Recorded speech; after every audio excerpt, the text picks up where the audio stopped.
Welcome, my friends. Our title for May the 4th is Does God Ask Too Much? And our verse for today is taken from 1 John 2 verse 15. Do not love the world or the things in the world. We see beauty and loveliness and glory in Jesus. We behold in him matchless charms. He was the majesty of heaven. He filled heaven with splendor. Angels bowed in adoration before him and readily obeyed his commands. Our Saviour gave up all.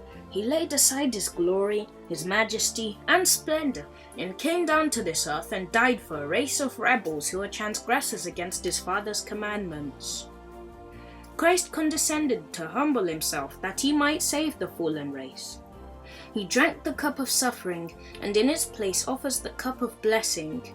Yes, the cup that was drained for us. And although many may know all this, yet they choose to go on in sin and folly, and Jesus still invites them. He says, "Whosoever will, let him come and take of the water of life freely." The truths of God's word must be brought to bear upon us, that we might lay hold upon them. If we do this, they will have a sanctifying influence upon our lives. They will fit us that we may have a preparation for the kingdom of glory, that when our probation shall close, we may see the King in his beauty and dwell in his presence forevermore. It is the strength of the entire being that God requires. He requires of you a separation from the world and the things of the world. Love not the world, neither the things that are in this world. If any man love the world, the love of the Father is not in him. Is it separation from the love of the world that is required? And what is given you in its place? I will be a father unto you. Do you have to separate in your affections from friends? Does the truth require you to stand alone in your position to serve God because others around you are not willing to yield to the claims that Christ has upon them? Does it require separation of feeling from them?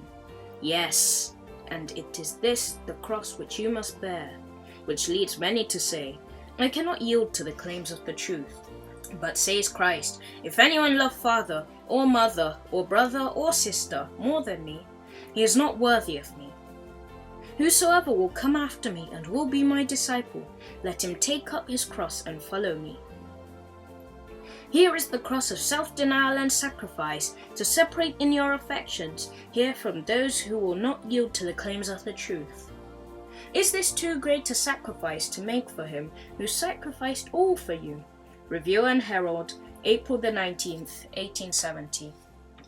I hope that this was enough to carry you through your day. God bless you, my friends. Goodbye.